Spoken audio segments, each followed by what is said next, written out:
मुख्यमंत्री एकनाथ शिंदे आज पंढरपूरच्या दौऱ्यावर मुख्यमंत्री आषाढी सोहळ्याची पाहणी करणार। यावेळी वेळापूर ते भंडी शेगावमध्ये माऊलींच्या पालखीमध्ये सहभागी होण्याची शक्यता।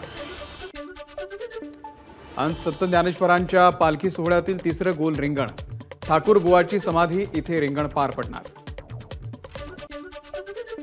सोलापूरच्या माळशिरस तालुक्यातील खुडूसमध्ये संत ज्ञानेश्वर महाराजांच्या पालखीचं दुसरं रिंगण प्रशांत खिलारे यांनी टिपलेली रिंगण सोहळ्याची दृश्य एबीपी माझाच्या प्रेक्षकांसाठी। आषाढी सोहळ्यासाठी 18 ते 20 लाख भाविक येण्याचा अंदाज। त्या पार्श्वभूमीवरती मोठ्या प्रमाणावरती प्रशासनाकडून सुरक्षा व्यवस्था तैनात करण्यात आलेली आहे। महालक्ष्मी मंदिर, व्यंकटेश मंदिर आणि बाजीराव पडसळीचा जो भाग आहे तो आपत्कालीन व्यवस्थेसाठी मोकळा ठेवण्यात आला आहे। अमरावतीवरून वारकऱ्यांना घेऊन पंढरपूर स्पेशल रेल्वे आज रवाना। यावेळी वारीला जाणाऱ्या वारकऱ्यांचा भाजप आणि युवा स्वाभिमान पार्टी तसंच विविध पक्षांकडून सत्कार। वर्ध्यातून 8 बस गाड्या पंढरपूरसाठी रवाना। पंढरपूरसाठी 45 बस फेऱ्यांचं नियोजन। उशिरा का होईना बस मिळाल्यानं वारकऱ्यांकडून आनंद व्यक्त। मध्य रेल्वेच्या पुणे विभागाकडून पंढरपूरसाठी 12 विशेष रेल्वे गाड्या सोडण्याचा निर्णय। 15 ते 20 जुलैच्या दरम्यान पुणे ते मिरज या गाड्यांनी प्रवास करता येईल। पंढरपूरमध्ये व्हीआयपी दर्शन बंद, यामुळे 6 दिवसात 8 लाख भाविकांनी घेतलं विठुरायाचं दर्शन। कार्यकारी अधिकारी राजेंद्र शेळके यांची माहिती। हवामान विभागाकडून सिंधुदुर्गसाठी आज रेड अलर्ट जारी। मुसळधार ते अतिमुसळधार पावसाची शक्यता। सध्या जिल्ह्यामध्ये पावसाची संततधार। रत्नागिरीच्या गुहागरमध्ये मुसळधार पावसामुळे शृंगारतळी बाजारपेठेला तडाखा। सर्वत्र पाणी झाल्यानं व्यापारी हैराण। पालघरमधल्या सुसरी नदीला पूर, पाण्यामुळे वाणगाव रानशेत हा रस्ता वाहतुकीसाठी बंद। डहाणूमधल्या कंक्राळी नदीला पूर, कंक्राळी पूल पाण्याखाली गेला तर शहरातल्या इराणी रोड परिसरातही पाणी शिरलं।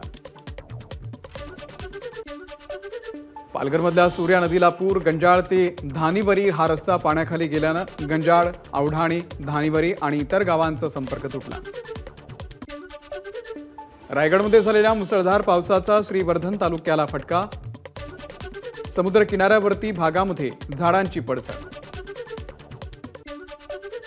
रायगडच्या अलिबाग जिल्हा रुग्णालयामध्ये पाणीच पाणी, रुग्णालयातील कर्मचारी आणि रुग्णांची तारांबळ। गुहागरमधल्या पाचेरी सडा गावामध्ये धुवाधार पावसामुळे डोंगर खचला। डोंगराच्या मोठा भाग रस्त्यावरती आल्यानं नागरिकांमध्ये भीती। डोंगराशेजारच्या 9 घरांना दरडीचा धोका निर्माण। बेळगाववरून गोव्याला अनमोड मार्गे जाणाऱ्या मार्गावरती साचलं होतं पाणी। पावसामुळे वाहतुकीला अडथळा।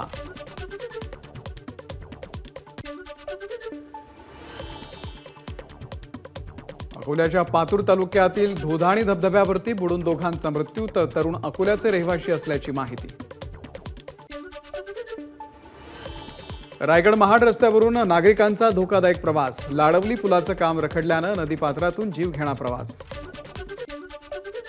भंडाऱ्यामध्ये जनावरांपासून संरक्षणासाठी लावलेल्या विद्युत तारांना स्पर्श होऊन तरुणाचा मृत्यू। प्रकरण अंगलट येऊ नये म्हणून शेतमालकानं मृतदेह फेकला तलावात। या प्रकरणामध्ये दोघांना अटक। बीडच्या दिंद्रुड परिसरामध्ये 1 कोटींचा गुटखा जप्त। बीड स्थानिक गुन्हे शाखेची कारवाई। रत्नागिरीच्या चिपळूणमध्ये 2 एसटी बसची समोरासमोर धडक। अपघातामध्ये एसटी चालक जखमी। चिपळूण ते कराड मार्गावरची घटना। पालघरमध्ये बस आणि ट्रकचा अपघात। अपघातामध्ये दोन्ही वाहन चालक आणि काही प्रवासी जखमी। नागपूरमध्ये उड्डाणपुलावरून कोसळून दुचाकी स्वाराचा मृत्यू। पारडी उड्डाणपुलावरची घटना। बीडमध्ये शेतीच्या वादातून सरपंचाचा शेतकऱ्यावरती तलवारीनं हल्ला। आष्टी तालुक्यातल्या वाकी गावातली घटना।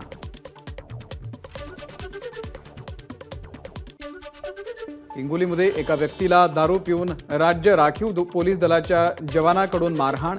गंगानगर भागातील घटना। हिंगोलीच्या ग्रामीण पोलिसांमध्ये जवानावरती गुन्हा दाखल। हिंगोलीच्या वसमत तालुक्यातील खांबाळा गावामध्ये वीज पुरवठा होत नसल्यानं ग्रामस्थ आक्रमक।